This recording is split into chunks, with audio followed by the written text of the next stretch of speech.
We're live. Yay. It's so nerve-wracking clicking like go live for the first time on my own, since this is just me. It's just me and there's no edits involved. So this is going to be an exciting day. I don't know if anybody's watching. I'm still trying to figure this thing out, but that's fine. We'll figure that out as we go. If you guys put a comment there, if you're watching, say hi or leave a question. This first live stream is going to be the Q&A focused one, whereas the second one, I will probably touch base on some things I answered in this Q&A, and then Cordy will be hopping on as well. So I'll have somebody to play off of when I run out of things to say. So if you're new and you happen to click on this and you have no idea who I am, hello, my name is Hala. I'm an author and illustrator. I just today launched my Patreon for Halo Moon Studios. Cordy's here. Oh, how do I do that? There we go. Yay! Okay, sweet. So she's here. She's still shopping, but she's here, so it counts. Thank you. Thank you. Yes, so introduction. I was doing that. I just launched my Patreon for Halo Moon Studios, and Halo Moon Studios is my everything, essentially. It encompasses all the projects that I do. Hey, I'm gonna be so distracted, but this is great. Hey, thank you for showing up. Hopefully I have some good and interesting stuff to say. I definitely appreciate all the support, guys, for sure. Thanks. I was so nervous yesterday, but I'll talk about that in a second once I finish. Where was I? Lord, this is why we don't do things live. We edit our videos. Yeah, so basically, because I am an author and illustrator, I dabble in both fields, and I didn't want to just limit myself to a writing project or a drawing project, or like I used to do graphic novels, and I didn't want to put myself in that category only as well. So I rebranded, and now I'm under Halo Moon Studios, so I can do all the things and have the freedom to pick my projects and run with them, essentially. So I think that's pretty much my introduction to start. But yes, Novel Nana, yesterday was so frustrating because I had to film like my intro video for Patreon, and I waited till the last minute because I couldn't clean up my script. I kept wanting to say too much. And then when I finally filmed it, I filmed it on my webcam, but my video editor messed with the footage. So it was like 3 times the speed video with the regular audio. And it was a mess. It was a mess, but I fixed it and I figured it out. So I don't know if I'll have to use a different editing software for webcam videos or just expect the extra time to edit. So, question, yes. Alrighty. So I kind of just did touch on this with the most nerve-wracking part of at least launching the Patreon, because I launched the page at like 10 o'clock last night. Rebranding has actually not been very stressful. It's been very freeing. When I was doing my graphic novels, and I'll actually have them here with me, so... when I was doing my graphic novels, they were all done under the KO manga series, and I used that KO Okami as my pen name. Let's all remember that, or actually nobody knows. So when I started doing my graphic novels, I was in high school. I was 15. I was very, very, very into anime and manga, so much so that everything I did was set in Japan, and I chose a Japanese pen name. So I was very much in that world, that when I started writing my novel and working on non-anime related illustrations, I felt the need to rebrand and open up to more people. So changing that and moving to Halo Moon Studios, I feel like has kind of given me a more general audience. I hope. I don't know who's actually here, but that's fine. because like I said, I can do whatever I want with it, so that's great. It's okay. I still can't edit. Yeah, editing, it takes a minute to learn it. The program that I use is called Lightworks. I think it's based in the UK. It is free, and if you go through a couple tutorials, it's super easy to learn how to just do like cuts and put in like pictures and stuff. So it's worth it if you're looking for something free that's not like Windows Movie Maker or iMovie. Is that the equivalent? So. All right. Thank you for all the questions. I like wrote down a bunch just because like nobody asked questions on my media. What are you most excited for about the new year? So, in my goals video, I kind of very softly touched on my goals, which I'm really excited because I intend to finish writing my novel this year, and it's a duology. So I'm going to finish the first book for sure. Best case scenario, I can write the entire second book as well, because I'm not going to publish them until both are fully written and I have all the like foreshadowing and details sprinkled in there properly. So I think getting that duology done is what I'm most excited about. And with the rebranding, I'm a little bit excited about that as well, because I plan to reprint my graphic novels, but more on that later, because that will be a trial. That will be a trial for sure. So let's see. I'll pull some of my questions out here, since I have very, very long answers for some of them. And the first one's pretty easy. How long have I been writing/drawing? I remember drawing really young. Elementary school, I would always draw animals.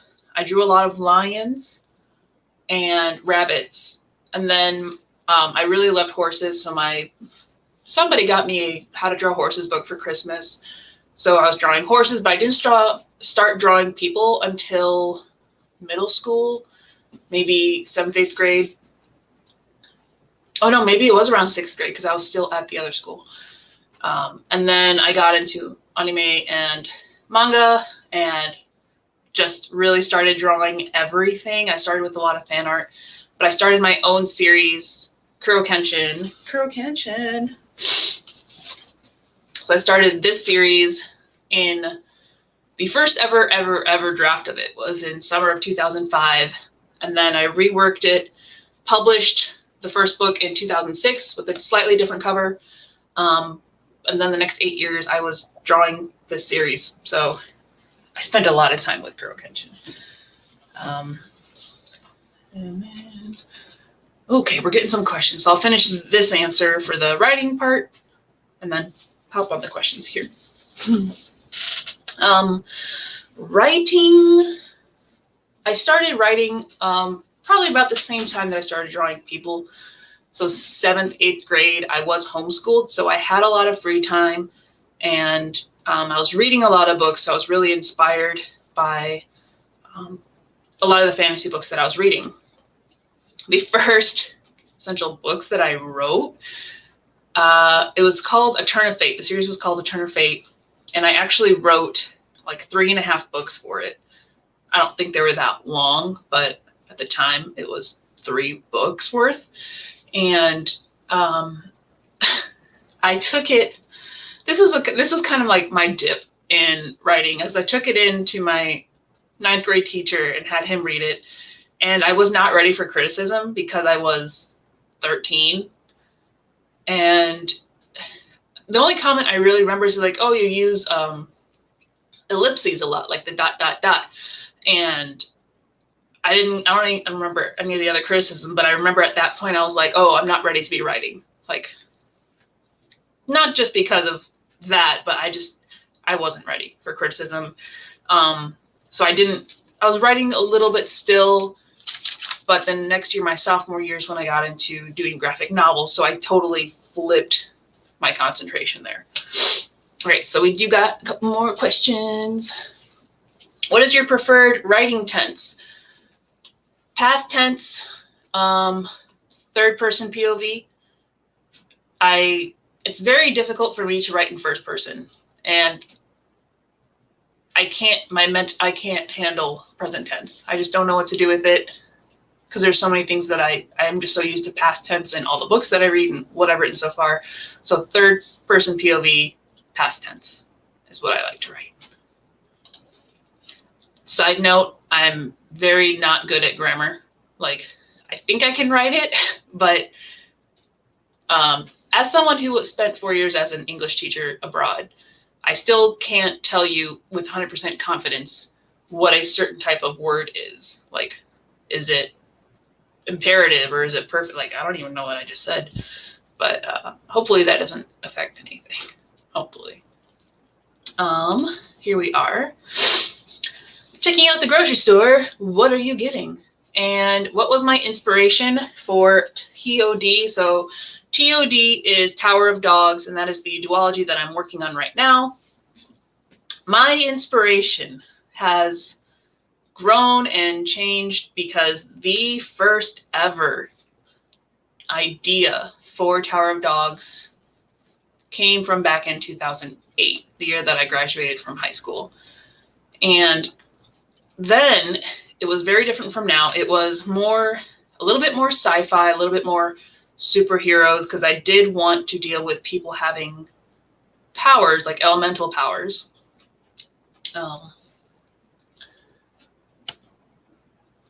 And then there was a virus, but the more people said it was like zombies or something like that, I tried to move away from that, so it's not a virus anymore.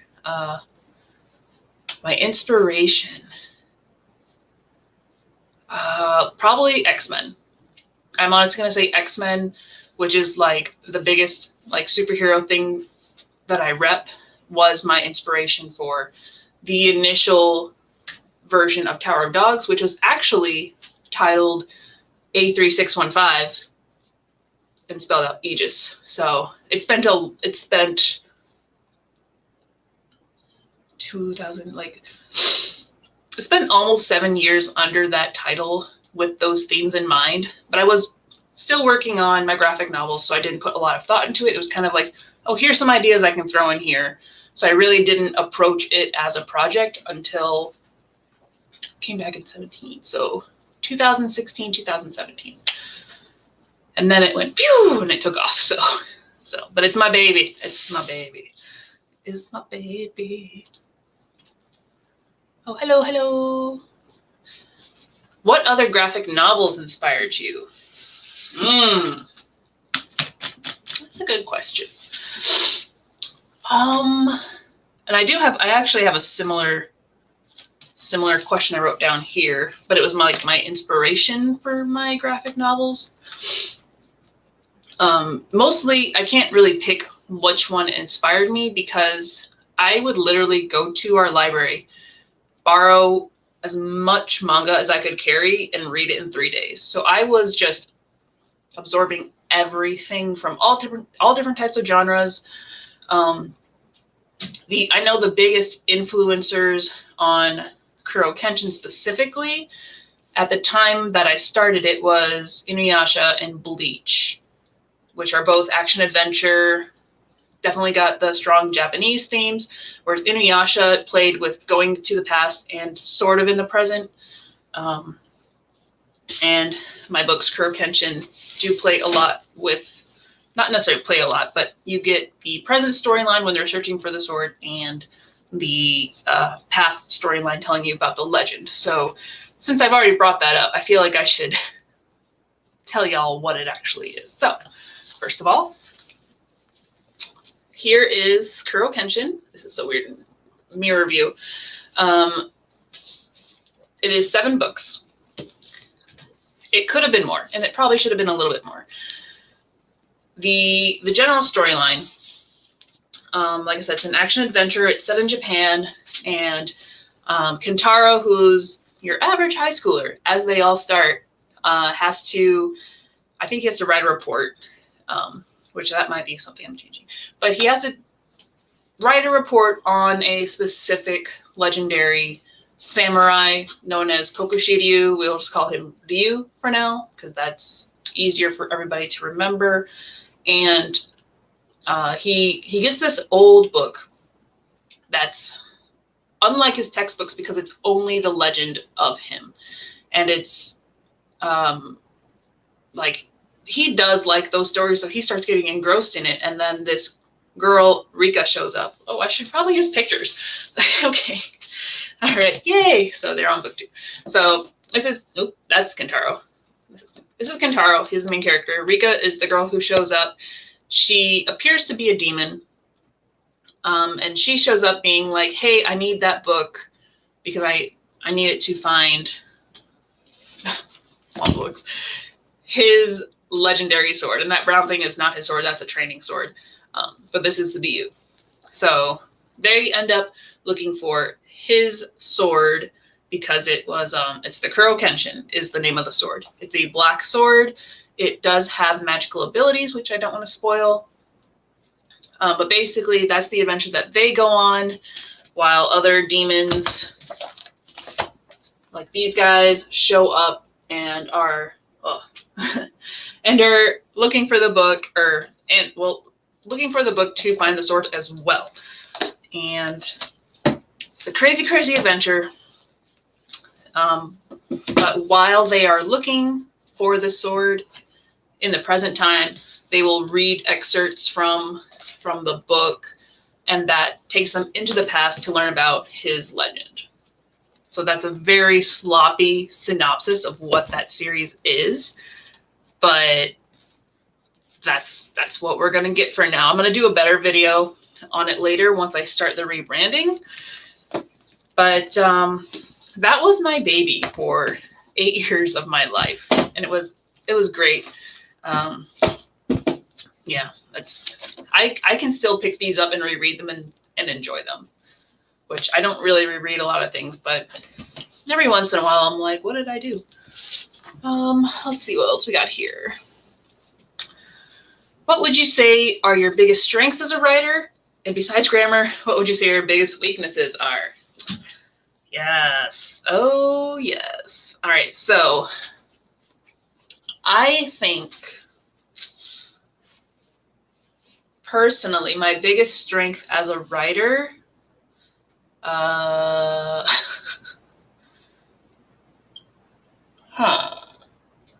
like every time I think of something, I'm like, oh, I could do that a little better though. But maybe like I enjoy writing very in-depth worlds. And with my Tower of Dogs duology, that's 2 books out of a very large universe of books that I have planned already. I have at least 4 or 5 other books in that universe. I'm getting better at character development, but I really like putting in characters who are very unique in themselves. And I learned a lot of that when I was doing my graphic novels, how to make characters more unique. I could still definitely improve on it. I think, I don't know if I still do it because I've really like tried to clean up my writing, but I was, at least in the earlier drafts, I was very, very descriptive on like the backgrounds, what the people are wearing, what they're doing. So I think descriptions were my strength, and I hope they still are.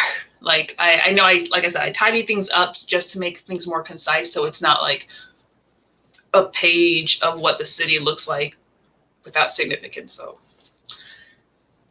now we're going to jump into my weaknesses because that's a lot longer. Aside from grammar, I think my greatest weakness is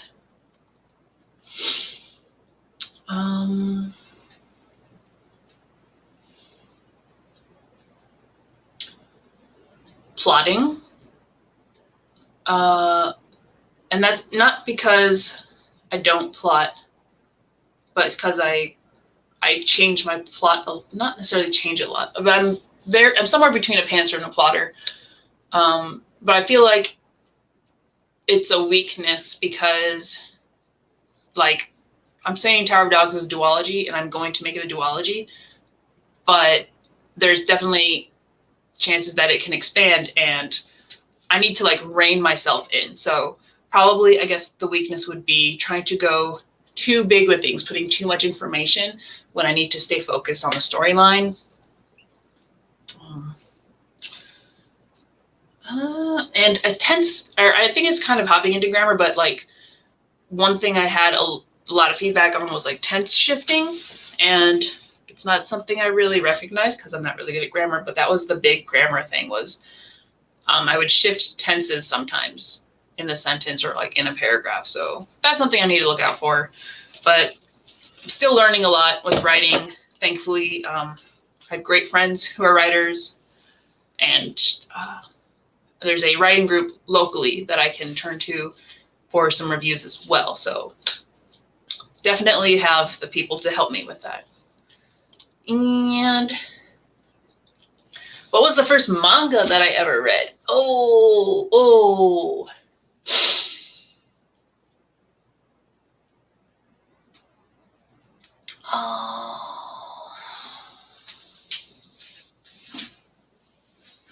You have the good questions today.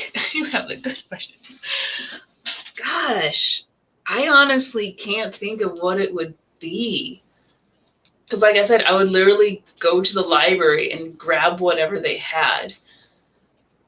It could have been Inuyasha because I was watching it, so I recognized it, and I might have just started there. Another one, it's very not well known. It's called Harlem Beat, but that one, like, I needed all of those. I loved that series. It was about basketball, which I don't play basketball. I don't watch basketball. Yes, let's look at these things. But Inuyasha was probably also the first manga because it was my first anime and I knew what it was. So, all right. All right, as far as magic goes, do you implement elemental magic into your books? Do you prefer hard or soft magic systems when you write? Yes, so the Tower of Dogs universe is based on elemental magic. I guess it would be considered a hard magic system because, like, someone who has an earth elemental, they can do various things in the realm of earth, like with rocks or trees or metal or dirt, whatever. But it's not like they can do anything with water. They can't really get out of that element. So I think it is a hard magic system. This is probably one of those writing terms that I'm like, I have to double check. But I think it is a hard magic system. And I do prefer reading hard magic systems because I like to know what limitations there are. I think that's the difference between the two. Whereas soft magic systems, like you don't really know how things work, maybe. Things to research. Thank you. I'm gonna make a note. What hard versus soft magic? Because I will probably need to answer that later as well. Soft magic. I didn't think of these things. All my questions were like, what's your least favorite? What's your favorite this? So we got that. Yes, world building, Cordy. That summarizes my whole sloppy answer of trying to be like, what's my writing strengths? So it's world building, apparently. Thank you. Love some world building. I'm not so great at that, but I love to read it. Yes. All of my favorite series are very expansive, so I draw a lot of inspiration from that. What are some authors inside and outside of AuthorTube that you read? So inside, I've only read Stephanie's work. You can see it's sitting over here with the Ashport Archives, and that's because I've been following her for several years now, from when she was in Japan. So I was, very eager to hop on to reading her books. I have various AuthorTubers books in my Amazon wish lists, and this year I intend to pick a few up.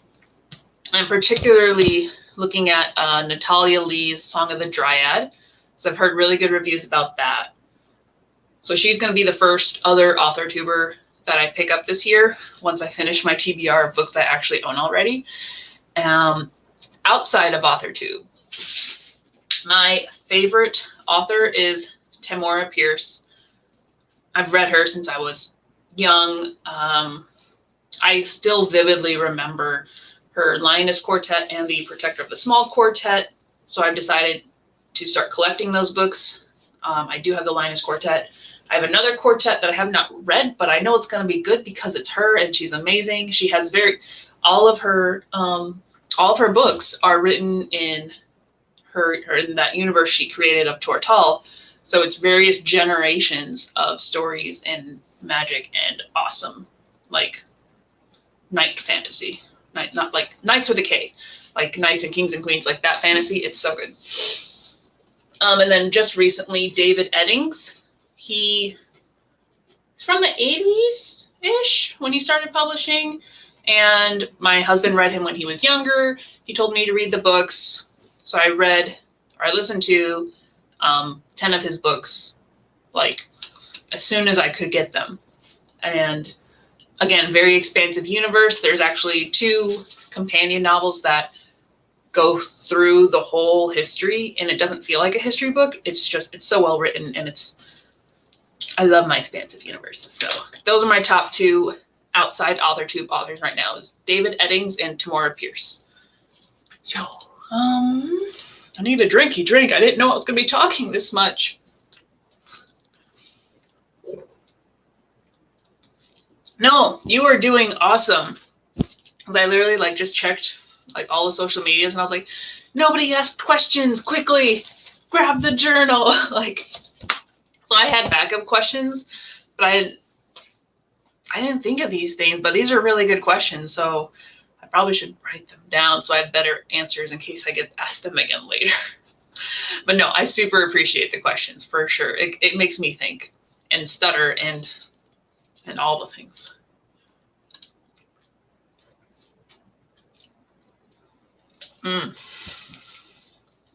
Okay, current. Yep. Since the last 2 people that I mentioned were a bit older, I know Tamora Pierce is still publishing. She's still one of my favorites. Current favorite authors.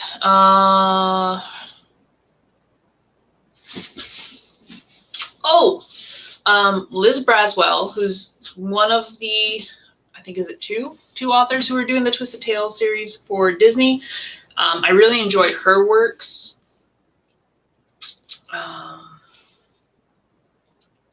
Other than that, I don't know if I go by author. It's kind of the same way I am with music.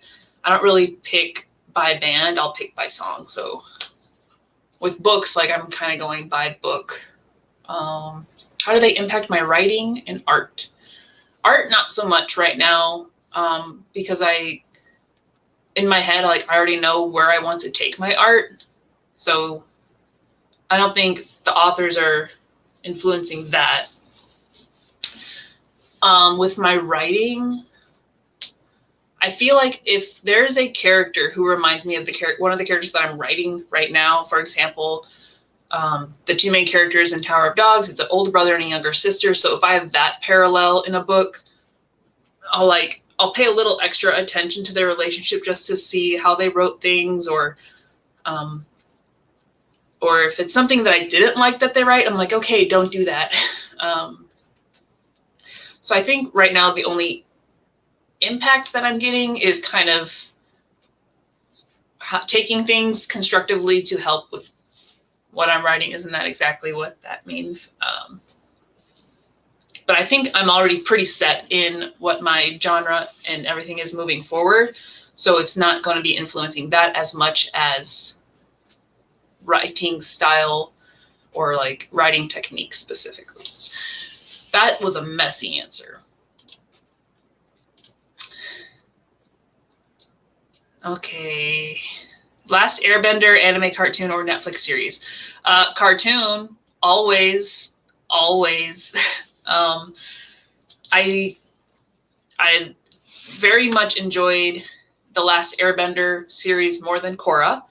And initially I just thought it was poor writing because each season Korra would get so much stronger, and then the bad guy, and then she would lose her power or something. And I didn't realize it was because they contracted that by series, or by season instead of the whole series. So like they had to keep making peaks like that. But Avatar is amazing. I think I'm a waterbender. I don't know if you can see. That's my water bending pin, and that's my earth bending pin, because that's where I kind of fluctuate. Like, I'm a water element because I'm a Cancer, but I also want to metal bend because that's so cool. So, yeah. All right. Am I going to incorporate Atreyu in my work? In my art? I'm actually, because I have a few pictures of him that I want to use to practice digital painting. I already have a different dog character in Tower of Dogs, so if an Atreyu-esque dog appears, I have a pretty good reference, but it hasn't been planned right now. Right now, only the digital painting side has been thought of for Atreyu. Woohoo! Cordy got some fans. Yes, you do. Yes, and I'm reading the 4th book in said series right now. So I need it to get done so I can add it to my shelf, because I know what the colors, I know the things. No pressure, Cordy. No pressure, you know. Did you name your dog after the character Trey from Neverending Story? Yes, I did. It was a very interesting naming process because I earned the rights to name him. And for some reason, it was either my brother. I think it was my brother. I was chatting with him because we found Atreyu. Then he was just listed under Ranger. And, you know, we knew he was the one. So I was texting my brother like, isn't he adorable? I get to name him. And he's like, well, what's his name going to be? And I was still fishing around, and we were talking about like Latin names and Greek names because we're weird like that. And we're like, he has to have like some epic name. And immediately Atreyu popped into my head. And so Atreyu is his name. His proper name is Atreus Maximus because he's a big boy. And then that also ties into the newest God of War game, which is like sort of the Norse mythology, and the boy's name is Atreus. So he is my boy. And yeah, some people think it's from the band, which I like maybe 2 or 3 songs from the band. So I'm like, I'm okay with that as long as you recognize the name and you're not like mispronouncing it. Don't do that. Don't do that. Okay, this one I can answer. That what was the last audiobook you listened to, and what was the last physical book you have read? So the last ones that I completed, the last physical book that I read was Belgareth, which is the more or less the 11th book in the series by David Eddings that I was talking about, and it was like this big. It's over here. So this is the old school last book that I physically read.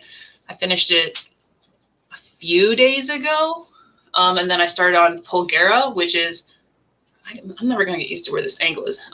So I'm reading this is the 11th essentially.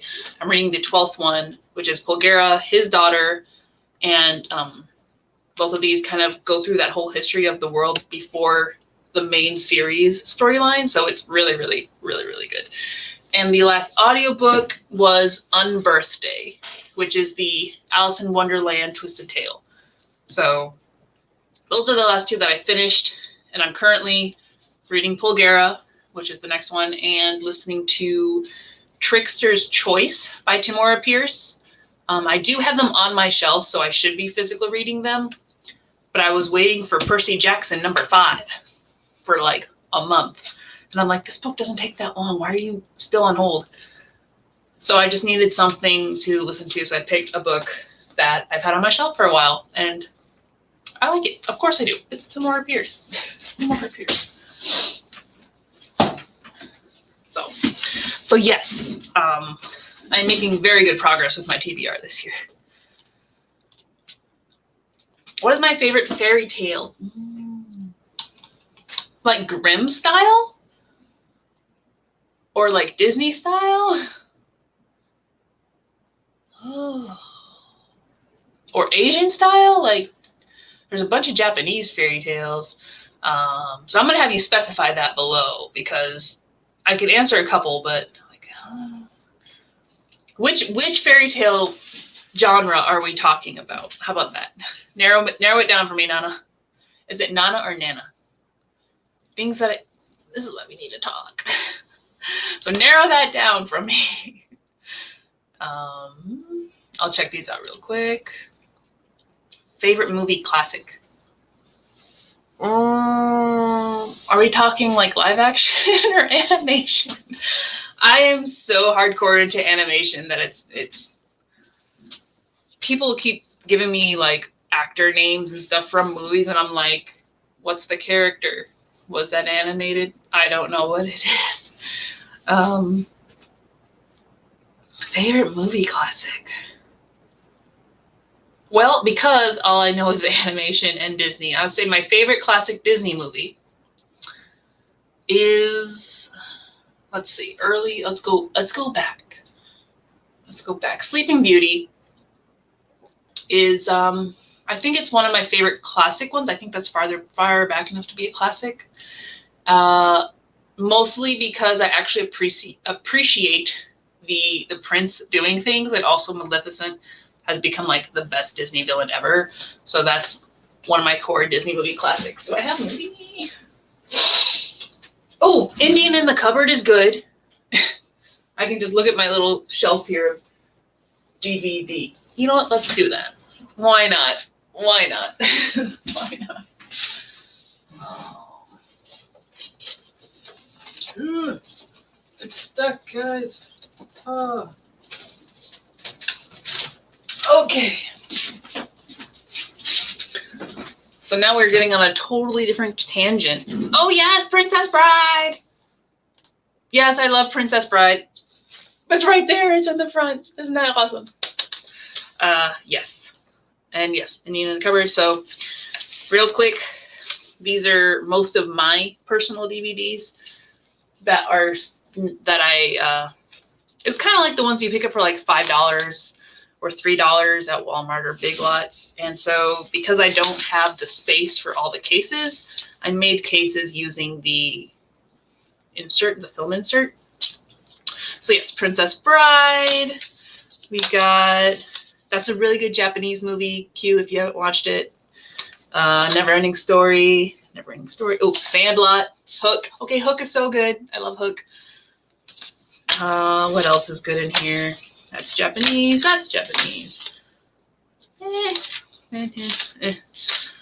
Now we're getting to like the stuff that I bought for $3, and I'm like, I don't really know if I want that. But oh, Jackie Chan's good. Jackie Chan, classic Jackie Chan, Jet Li, just because.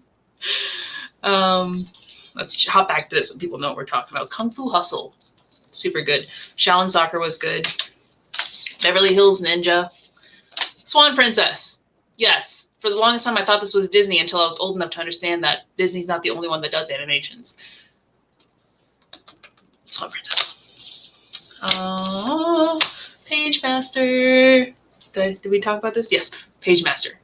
Yes. Space Jam. Dinosaur Story. Thumbelina.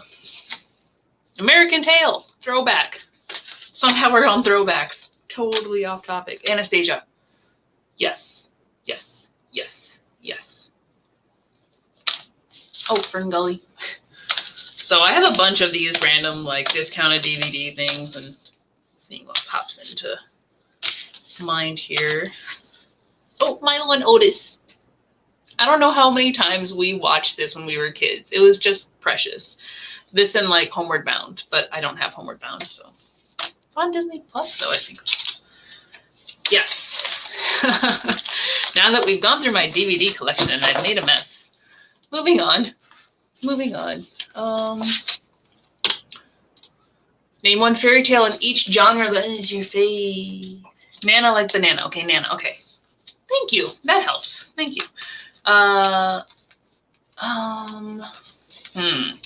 With the Japanese fairy tales, I'll start there. I think my favorite one, it's kind of like they're all pretty connected to the bigger storyline, but the legend of Amaterasu, the sun goddess, is one of my favorites, and they did a very, very, very good video game surrounding that. Grimm fairy tales. I'm trying to think of the movie, but it also takes me back to Disney. So I think the Disney one would be Sleeping Beauty. And I think Grimm would be Cinderella, because like that was interesting with the whole like toes getting chopped up and everything. I haven't read is Peter Pan a fairy tale? If it is, I want to throw that in there. I don't know. Like, it's been a while since I've thought of fairy tales as their own thing, because it's like I said, I'm a Disney person. Like, I just go automatically to Disney, and the DVDs are gonna sit there for a minute. So, we talked about Princess Bride in the cupboard, Swan Princess, Page Master. Yes, I found that. Okay, and My Kids Love. Yes, I don't feel like they ruined their sequels too terribly, but the OG Swan Princess is where it's at. That's such a good movie. Everything. I might have to watch it later today. No. So.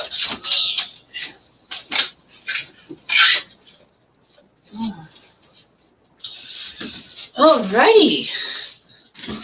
I can highlight, since we popped on some of the questions I already had written down. See, there's my tense issues. Let me highlight those so I can pick out what else we got here. I talked about Kuro Kenshin, more or less talked about my inspiration and influences. So, do we want to know what I'm working on now, or more about the other graphic novels and the rebranding part? So I'll let you kind of pick that real quick while I check out my questions left over.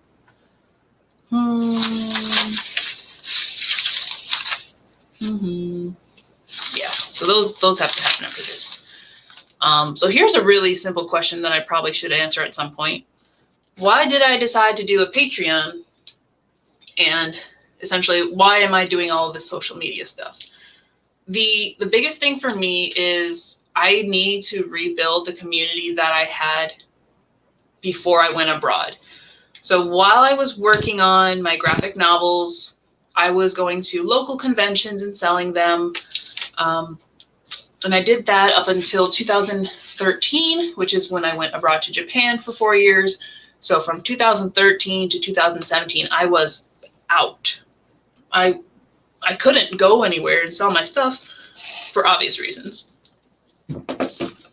And so I very quickly lost contact with people who I saw regularly at conventions, people who were reading my comics online, because I did, when I started, not the Kuro Kenshin series. I don't think the Kuro Kenshin series ever was fully online, at least like on a webcomic site. Here's where it gets fun. Pull out some more books here.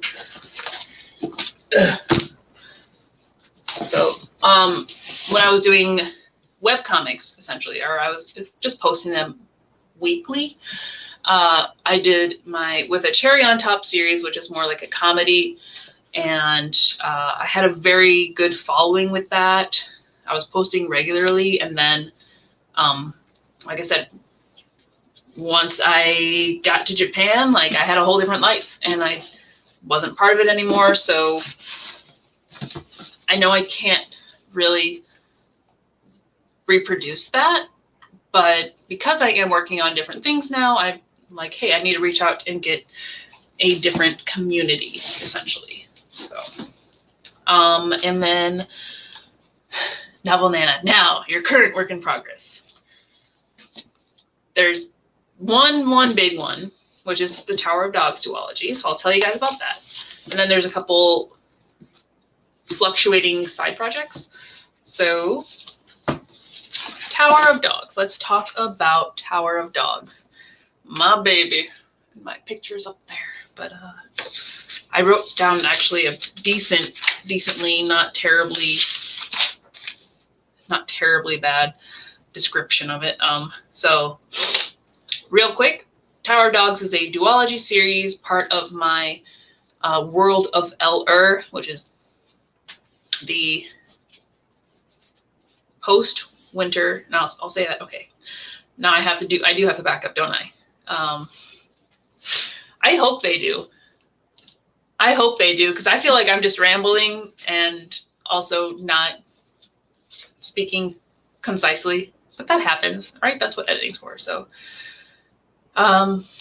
so back to my current Tower of Dogs. Yes. So it is. I think you can probably best categorize it as a post-apocalyptic fantasy. The story for Tower of Dogs is set in that post-apocalypse, but as part of the other universe of books, there's the pre-apocalypse, which I call the pre-winter, because the apocalypse itself was the equivalent to like a nuclear winter, where the whole world essentially spent 900 years dormant because of winter.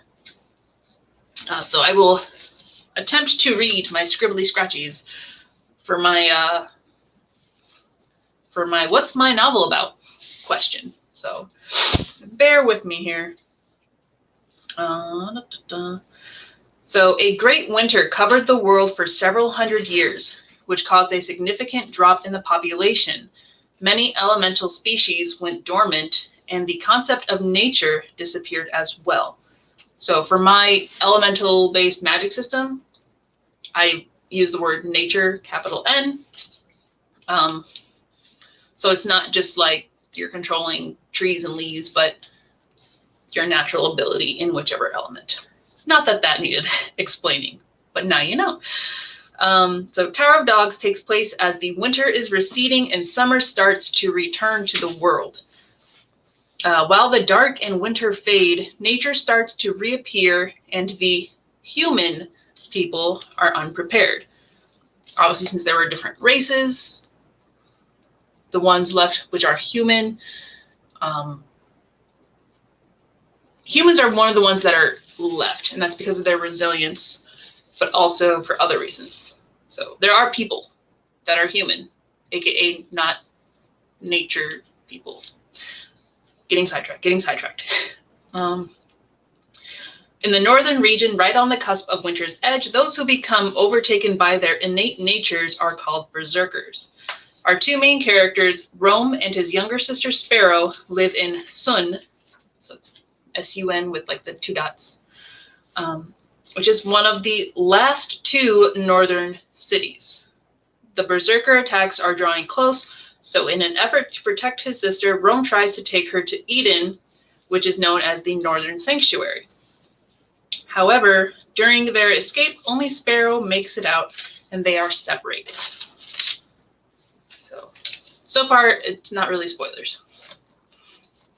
But hey, if you're watching this and you get information, good for you. So, Sparrow is forced to start a new life in Eden and as a ward to the Solus household, where she is the companion to their handicapped daughter. Meanwhile, Rome struggles to find his place in Sun. He wants to find Sparrow, but he keeps getting held back. And he realizes there are those in Sun who still need and care about him. And as both of them figure out their places in society and the changing world around them, the threats inside the city grow, and the inevitable berserker attack draws even closer. Nature always has a way of coming back. So I'm really proud of that last line. I think I'm keeping that one. But yeah, so there's a bit of a longer description of the Tower of Dogs duology.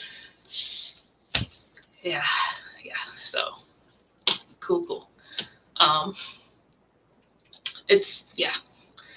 that's all pretty much what should be like on the back of the cover, I think, more or less. Maybe a couple of details too many, but I give you guys spoiler. It's okay.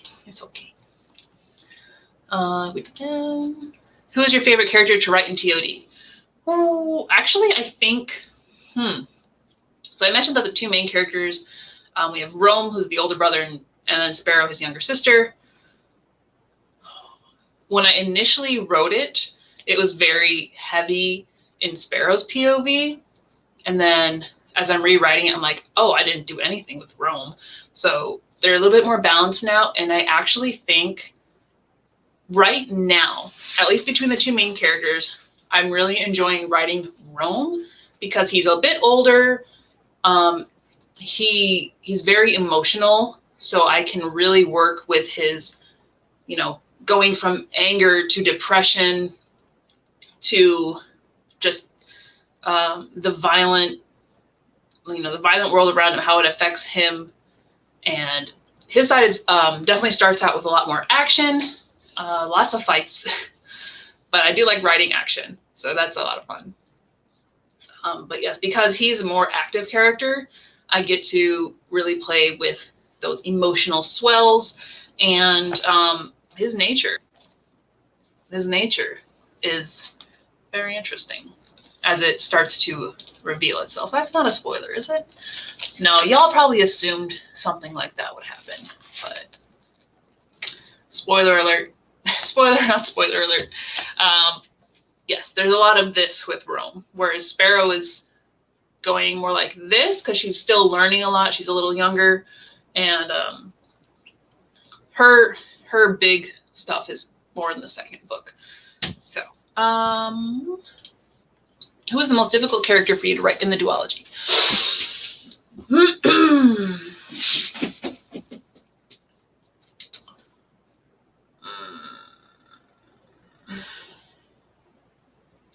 Initially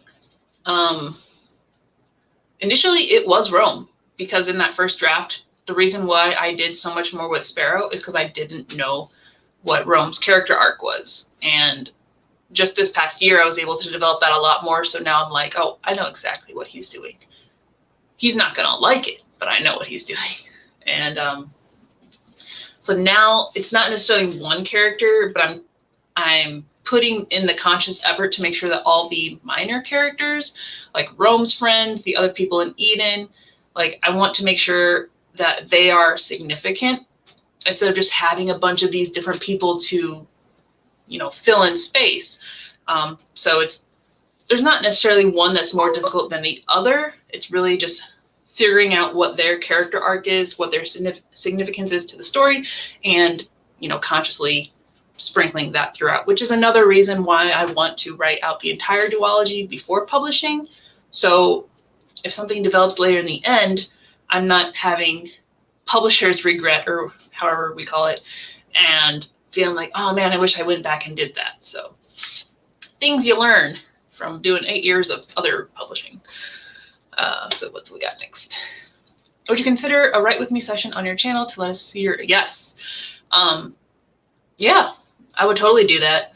I don't know if there's anything special about my process, but with my current schedule in mind, I'm probably going to do 2-week concentrations, switching between writing and illustrating. So novelogues are coming back, and I'll probably, if I'm able to do more live streams, I'll probably do something like that where it's a Write With Me. Here's me writing a paragraph.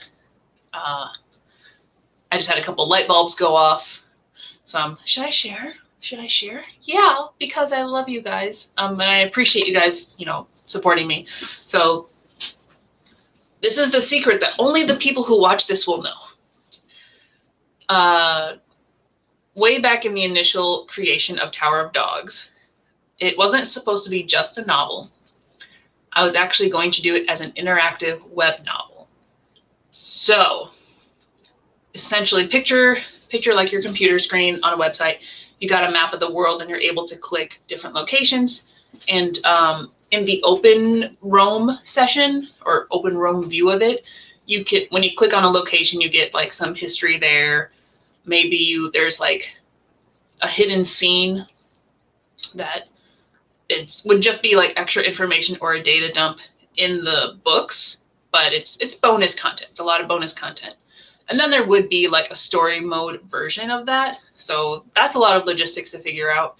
But I could probably do a write with me session, writing one of those bonus scenes that I want to write and share, but just can't go in the book because it's not relevant. So yeah, I think we'll do that. So you guys get to learn a secret.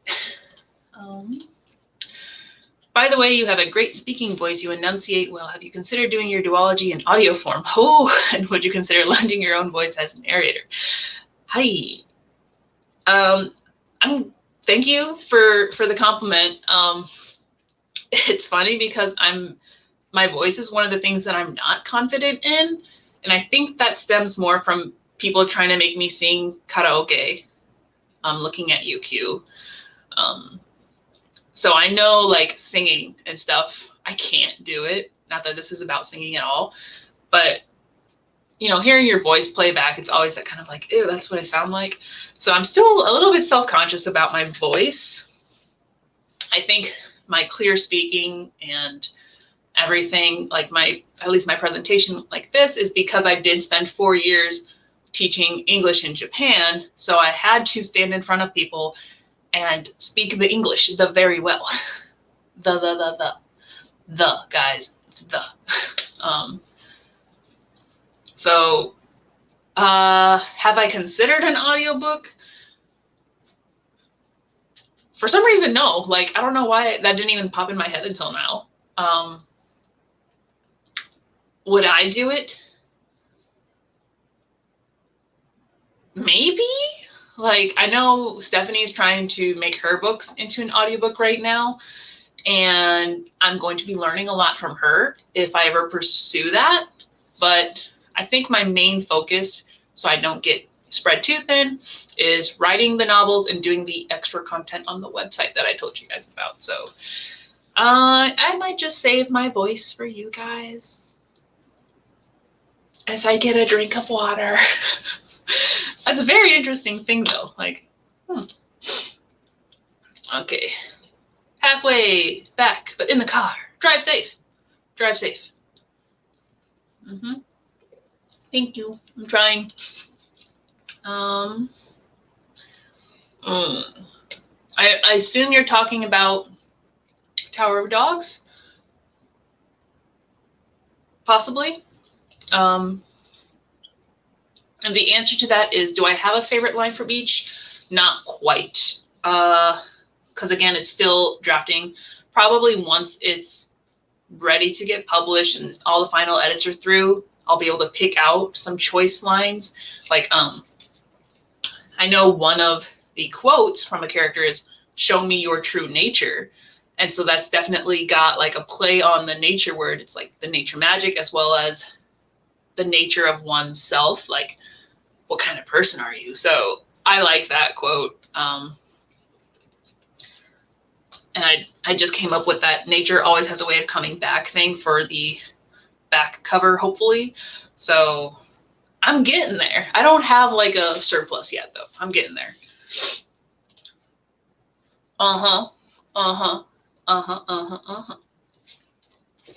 Absolutely, positively, yes. So, I haven't done a lot of character portraits yet because it was going through so many developmental phases of just who are the characters. But now I've got a very solid grasp on them.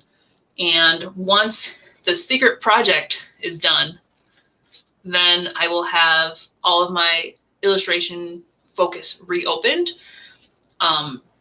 So I'll be doing regular character portraits in the style that I currently do, but I'll also be using them as ways for me to improve my digital painting, because I do want to increase the realism a little bit and divert away from just a pure like manga or anime style. But yes, best case scenario, as always, is by the time that first book manuscript is finished, that I'll have at least the main characters, like an illustration of them up here. I'll probably do a character introduction to help promote the book, but or a speed drawing with them. So you will definitely be seeing not only character portraits, but landscape for the worlds,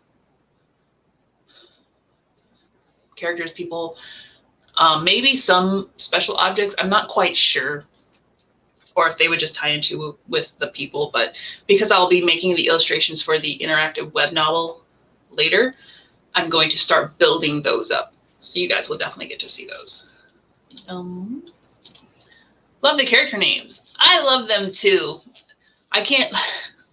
Somebody asked me, because I told them like it's Rome and Sparrow, and then I listed off a couple other characters like there's Liam and Onyx and Apollo, and they're like, so is it like Roman based? Like, why is his name Rome if there's no actual like Roman culture in this world? And I'm like, because that's his name and it's been his name, and don't ask me questions like that. Like, that's his name, guys. Like,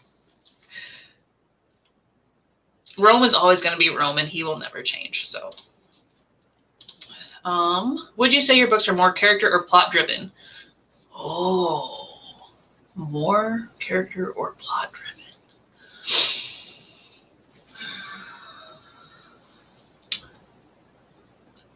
I want to initially say both, and that's because with the Tower of Dogs duology, it is written in dual POV with the brother and the sister separately. Rome's storyline is very character driven because he's very, very active, whereas early on, Sparrow is thrust into a lot of things. She has to learn a lot of new things. She does take action more and more, but her initial presence, I guess, is more, I think it's more plot driven because there's things happening around her that she reacts to and learns to deal with later. So a little bit of both. I think I play with that a lot in all of my writing, I think, which is maybe a good thing. But I would never necessarily do a purely plot-driven story because I feel like that makes the characters too passive.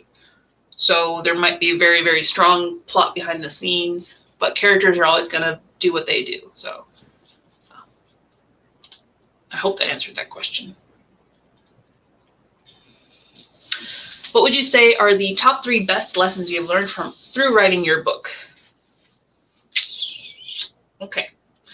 So I'm going to expand on this because I'm still in process of writing Tower of Dogs. However, I have gone through the whole like writing, publishing, marketing phase with my graphic novels. So I'll kind of pull in with that experience. The biggest 3 things, in no particular order, is the minor details. So like I said, I'm going to write out the entire duology before publishing because I want to make sure any foreshadowing that I need or, character changes, certain things like that are addressed before it's available to the public. Because when I was doing Kuro Kenshin, for example, I was just releasing 1 book a year. And a very simple thing, like this is kind of the art quality for the first book. Where's the next book? But this is the art quality for the second book. So you can see there's a quality difference in that as well. And that's because I learned more the more I did with how to just clean up files and everything. So I had that little bit of like, oh, I should have done this differently. So I know it works for a lot for people to just do 1 book at a time for their series. But I think Corey can kind of back me up when they say like, I wish I'd sort of at least planned it out a little more because of things that happen later that you want to reference earlier on or you wish were different. So I guess that falls under planning more thoroughly. The second thing is it's not going to be perfect. The reason that I was stagnant for the longest time with my writing was because I didn't feel like it was good enough. And because I went from a totally different genre to only writing. And like I said, I lost all my followers. So I was starting from ground zero. I had a story idea and I couldn't Like I would send it to my brother or a couple of friends to read, but the feedback was very black or white. Like I liked it. I don't really think I got any like I didn't like it, but it was like I like it. I found a typo. Here you go, which is fine, but I wasn't getting very strong feedback, which I felt like I needed. So it didn't make me feel confident that it was good enough. And then finally, once I started going to it's a writing workshop locally. Once I started going there and like I saw all the errors I had in my draft with what I had written already, I was kind of like, Lord, I have so much to do. And it wasn't quite as discouraging that time because a few years had passed and I got older and wiser. And part of that played into like, why am I doing Patreon now? Why am I setting up and, releasing things to people now? And it's because earlier I was like, it has to be finished and done before people see it. And part of that came because like I had certain regrets with what I had already published. So I wanted to make sure that this was clean and perfect, but it's not, it can get close. It can be good enough or, the best that I can do, but it's not going to be so perfect that everybody's going to love it and everybody's going to want to buy it. And it's just amazing. Like that's unrealistic. And if that's what's holding me or anybody else back, we have to overcome it. So I'm just going to put out the best work that I can because it is, when it comes down to it, it's more important that I get the story out and shared with people. So that was a long one. But so the first one was plotting all the small things. Second one was it's not going to be perfect. It's okay. Do your best. And the third best lesson, I think, is maybe start early. And by start early, maybe not early is not the best way, but there's probably more than two types of people, but for sake of argument, we're going to say there's the type of people who start something, get super excited, and don't follow through.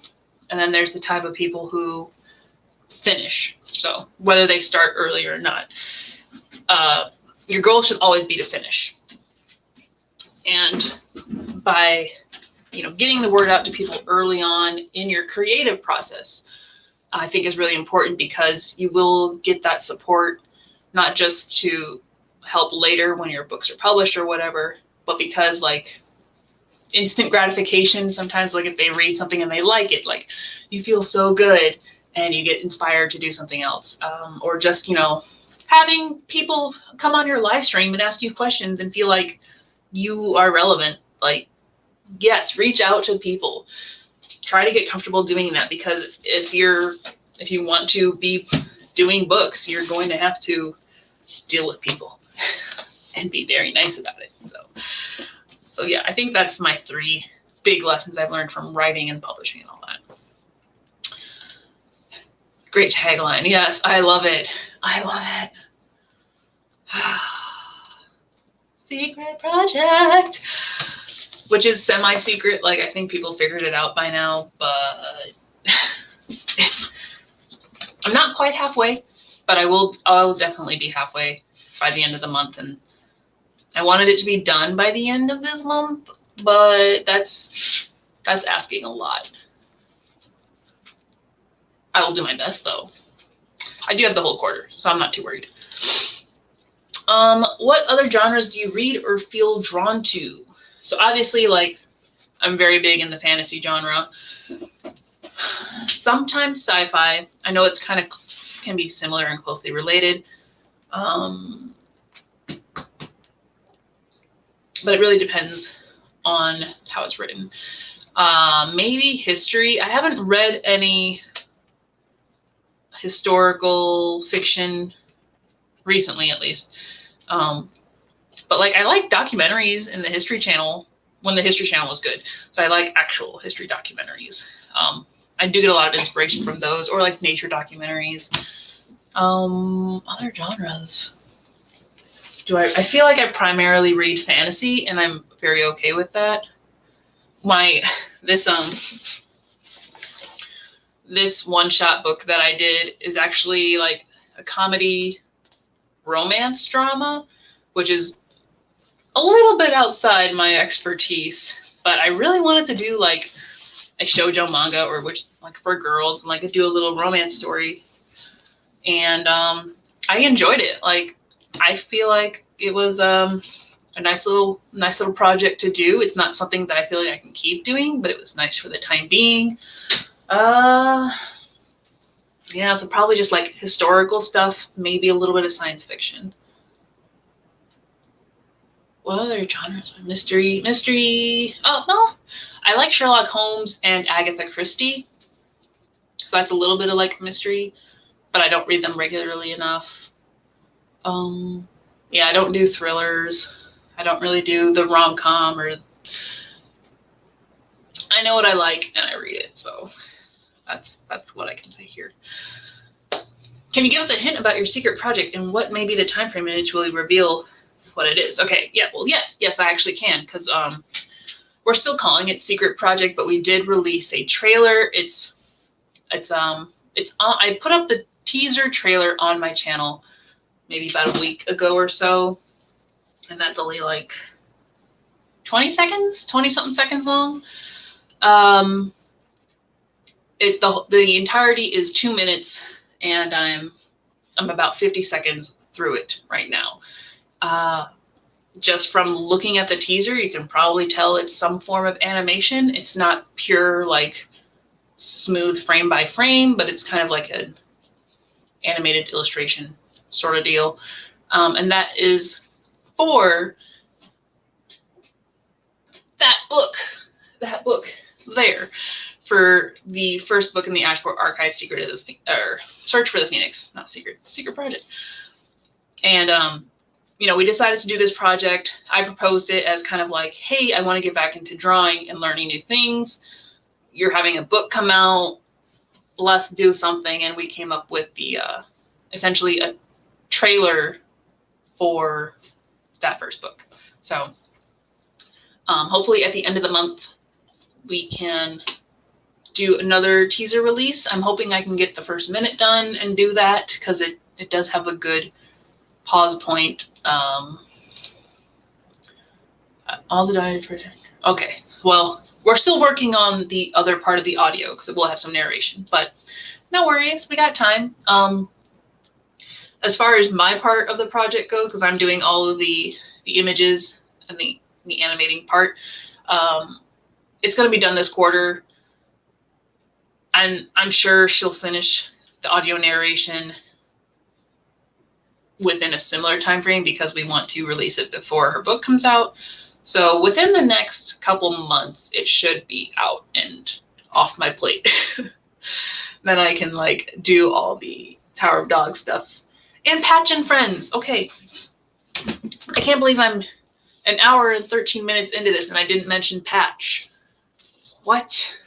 Can I share my screen? Okay, I can. So while I'm pulling up Patch, because I don't know if you've seen him, Nana, but Patch is this adorable little fox character that I have created. We'll do this one, because that's kind of on my page. So let's share the screen here. Yeah. We'll do this one. So hopefully you guys can see that. This is Patch. This is just a sketch of him. He's a little fox. And I drew him initially. Okay, now I can see what's on my screen. Perfect. Make it smaller. I can't see my screen, so I don't know what I'm looking at. Okay. Yes, there we go. Patch.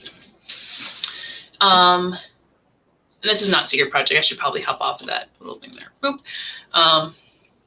So I wanted something lighter and just fun and free to do, because Tower of Dogs is very serious and a very heavy story.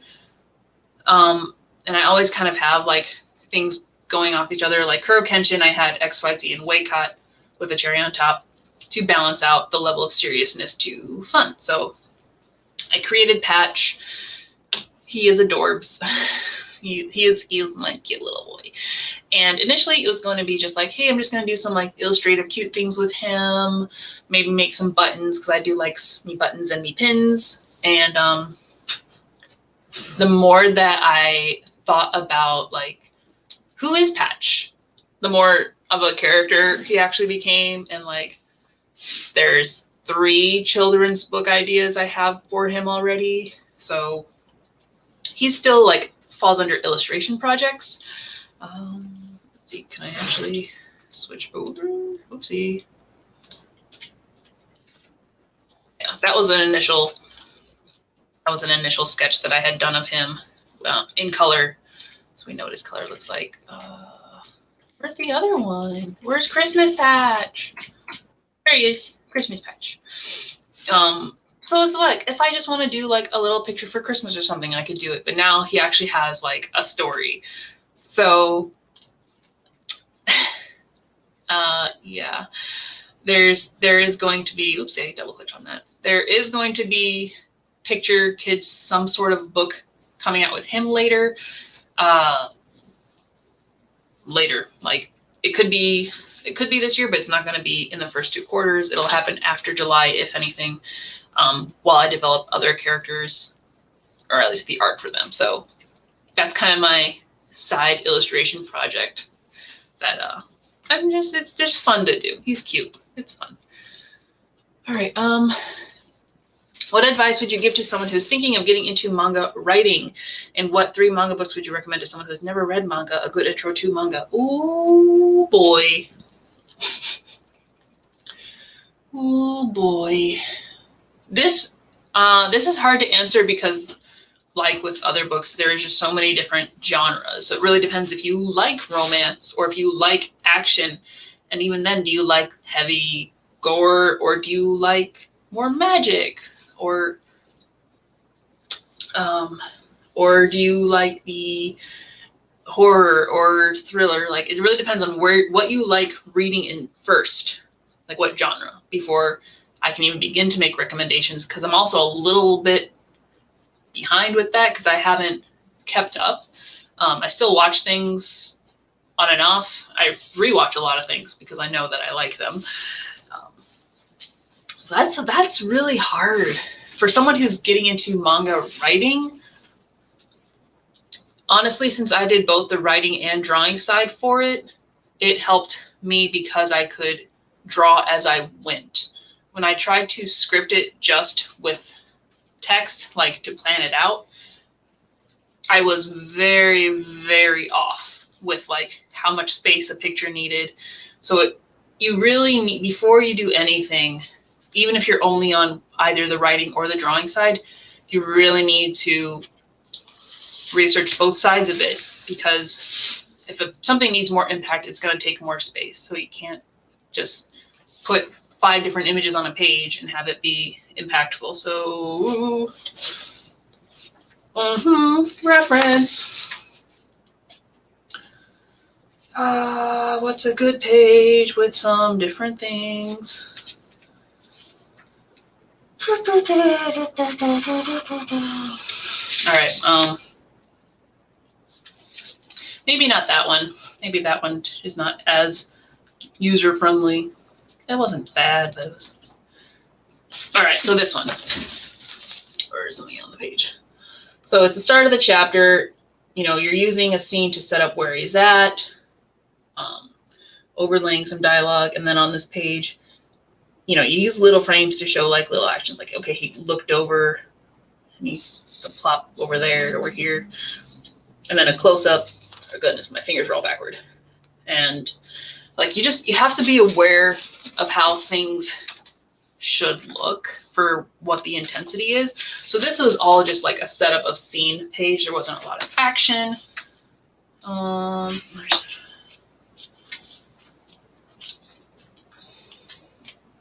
Looking for an action-y page. Okay, this one's not like a huge action, but okay, he's surfing, so he's doing something, so he gets a bigger spread on the page while they're doing their little chat.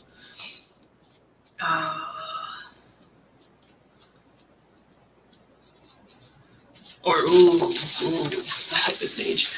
So you got the typhoon over on this side, and then you got him over here in the foreground with the storm in the back. Like, it's watching movies and other film is very, very good for learning how to set up images like that.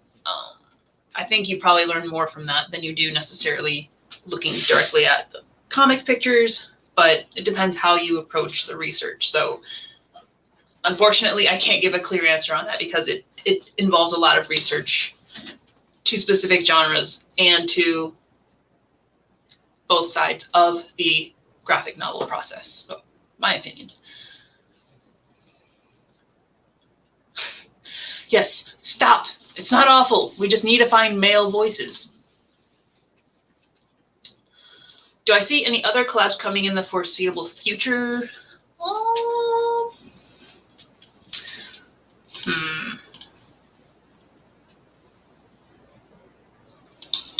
Probably not this year. If I'm going to be honest, probably not this year because I have quite big goals that I want to hit with my stuff, which is, the book 1 and 2 manuscript for the Tower of Dogs duology, and then building patch up for said kids book, as well as doing the website and rebranding and reprinting like my graphic novels. So this year, no, I can't think of anything aside from like we're both doing on a live stream or a book review kind of thing. So patch. Oh yeah, we were having trouble with the microphone yesterday. Yay, made home safe. It's adorable. He looks like a crossover between Oliver Twist and Sherlock Holmes. Light bulbs. Maybe he will pretend to be Sherlock Holmes one day. But the backstory for Patch's character is he was given his grandfather's hat, which is the hat that he's wearing with the patch in it. And that's his favorite hat. His grandpa's his favorite person, Fox.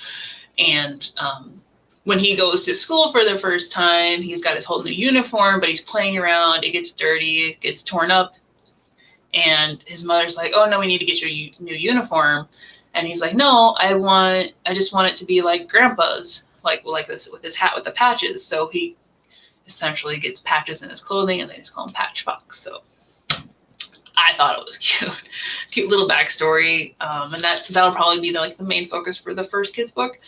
So yeah, Patch is novel. Yes, I went back to the questions. They're a start.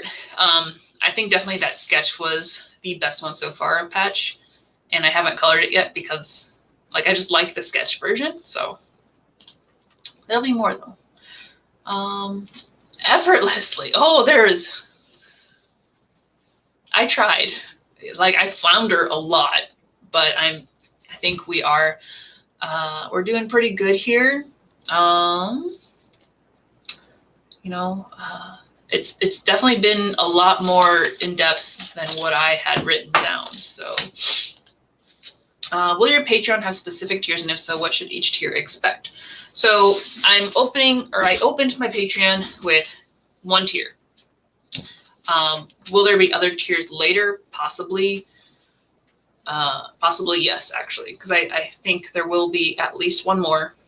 But the single tier right now is a $2 tier, and it's focused primarily on all the behind the scenes and work in progress. So while here on YouTube, I might do an occasional speed paint, or I'll do an update on where I'm at in my novel. On Patreon, there will be more almost daily updates of this is what I'm doing today. Hey, here's a sketch and here's the final project of something from the secret project, for example, or here's a little snippet from the chapter that I wrote. So you're going to get a lot more bonus content to start. And then even with the $2 tier, I'm going to put in polls of what do you guys want more of? do you guys want a Discord channel or a private live stream or digital downloads stuff? I didn't want to start too big and get overwhelmed, because I eventually do want to do more actual like printed and physical rewards, or like just like stuff like that. But I had to push that off further down the road just so I can build and actually see what people want and what they expect. So yeah, I'm only starting with the $2 tier, and it's really more than anything about getting the people who are actually interested in what I'm doing to kind of focus together so I can bounce ideas off and just share, because like I have me, my husband, and my puppy at home regularly, and I know he's tired of hearing all of everything up here. And, you know, like I just don't have the outlets for me to like creatively just go crazy. Maybe I'm not going to do it, but I need to be like, ooh, this is cool. What do you think? And that's kind of what I'm hoping to build in that community, is like-minded, crazy, creative people. So, but I can probably foresee a live stream one, or like a private, like a Zoom meeting. But it's up to what the people who actually join want. And this is a trial year, so if I'm pretty sure Twitter isn't gonna necessarily do anything for me, but you know, like whatever platforms that I opened up, I opened everything with my name so I could reserve it. But if like nothing in Etsy sells, or nobody joins Patreon, or however, I'm not gonna like be depressed about it, because it's all a learning experience, and I'm still using YouTube and Instagram primarily. So yeah, learning a lot. Right now that's what people are going to get, is a lot of behind the scenes, and then the ability to discuss what they want. So I want to hear your voices. So thank you for all the amazing questions that actually made me think instead of just like, this is what this is. So no, I super appreciate that. You both were very, very helpful. What time is it? It is 1:26. I do have another stream scheduled for 6 o'clock tonight, and that's when Q and I are going to hop on and do productive stuff. So I'll probably be drawing or something like that. So we are going to do another one later. We'll do 3 more minutes. 3 more minutes. Or what do we got here? Oh no, thank you. Yeah, absolutely. And it'll be up on YouTube it'll be up on YouTube as well once we're done. So should you feel the need to rewatch it, I think the Q&A was mostly in this portion. There are a couple of other questions I could throw out there as I'm killing time, but we're going to be doing a lot more like productive sprints in the next stream tonight. So thank you. I will do my best. I will. And I don't know, Q, anything else? I know she's home, but I don't know if she's setting up. I don't want you to like just hop on and like be like, bye. So we'll see where she disappeared to. But I'll squeeze in. Let's see. Is there anything I really wanted to talk about? Or I mentioned what I'm currently working on, so we're doing that. Oh, so yes. Okay, cool. And I guess at least one more thing before I hop off here. So with my rebranding of my graphic novels, I'll grab this one because it's the pretty one.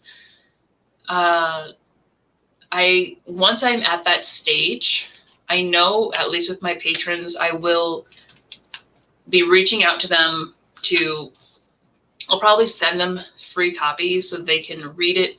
And because part of my rebranding is like, I might as well take the time to revise it and catch those typos. Or if it's like a major plot hole, I want to deal with that before it's out in the world again. Like this one, I know I need to redo the ending.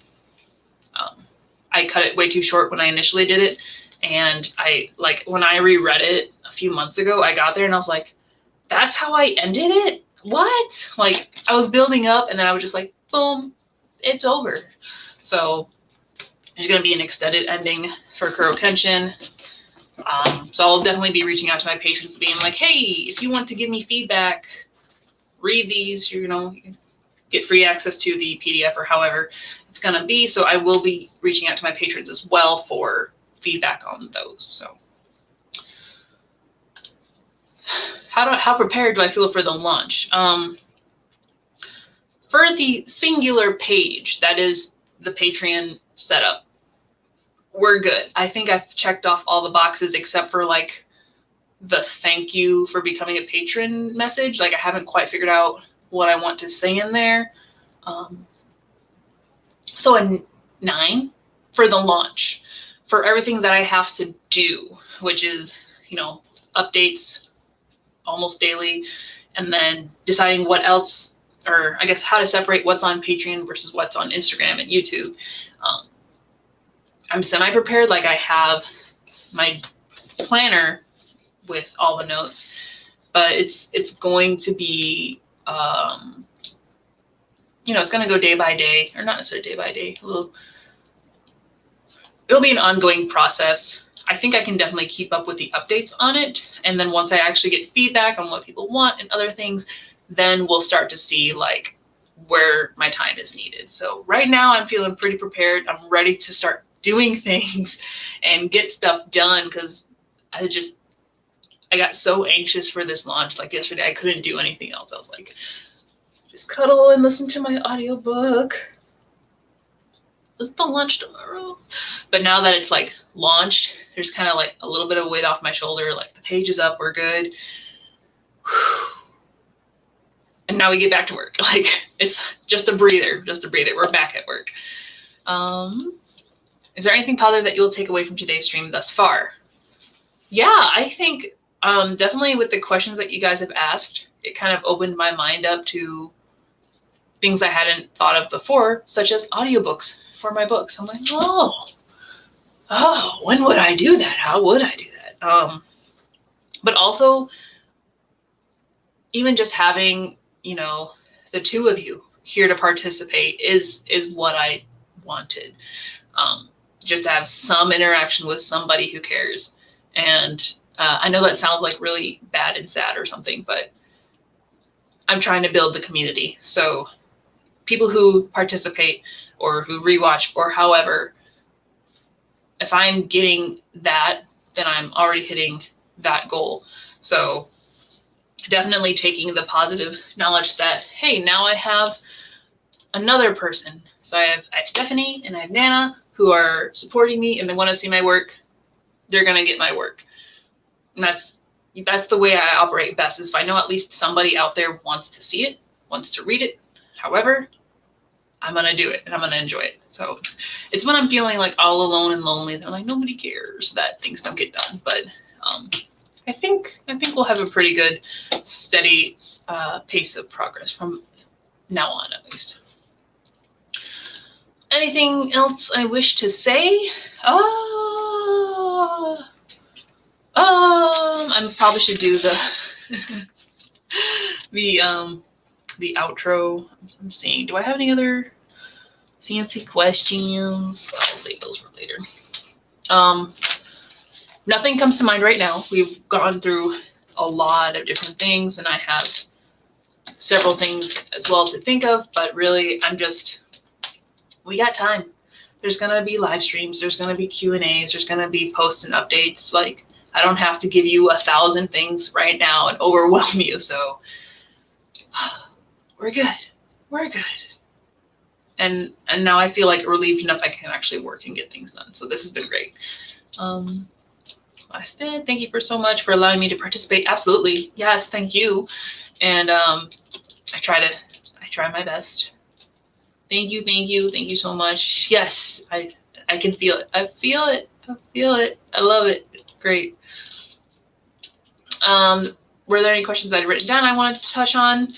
Right now, not particularly, because it was, like I said, I was trying to come up with stuff to fill the time. So it's like, who's your favorite character, or what is this thing? What is this thing? And it was like going more in depth with each of the projects that I've done. So I'm going to save those for the later stream, because if Q's going to be late, then I'll need to fill in some time. But I think it'll work out. I think we talked about a lot, and I'm pretty satisfied. Like, this was a good live stream. It wasn't a lot of me going like, and staring at the couch being like, I wish somebody was there to talk to me. Like, we're good. I appreciate it so much. So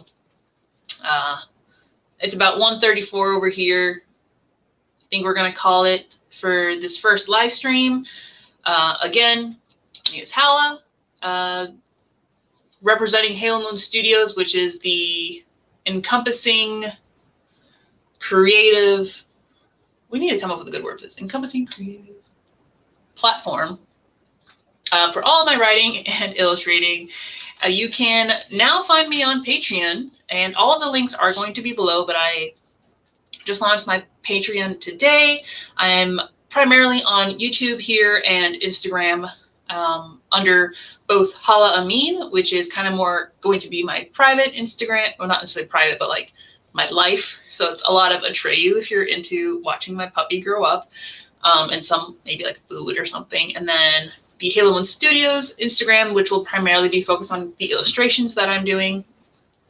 I am also on Tumblr and Twitter. Those are kind of new to me. So follow me, send me a message, let me know you're there too, and I'll reach out to you. And I think there's also like an Etsy and a Redbubble link below if you guys want to check out what's in my shop right now. And if you have any suggestions, definitely leave them below in the comments or on any of the platforms I just mentioned. A big part of it is just getting feedback and sharing and learning what you guys want to see, and also just being productive and doing all my projects. So I think that, let's see if there's anything else here. Okay, yeah, definitely hit me up and follow me there, and I'll follow you back, and we'll keep this thing going. So to anybody who isn't here and is watching this later, thank you so much for watching. I hope you gained something from all my ramblings.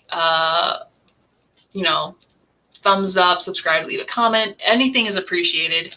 And I think we're gonna call this for the afternoon, get some lunch, and then I'll see you guys again in like 5 hours. So, all right. Thank you guys so much. Have a great day if I don't see you or hear from you. Midwestern goodbye. It keeps going on and on and on. So I'm gonna end this stream in 3, 2, 1. I said end. Bloopers. Bye.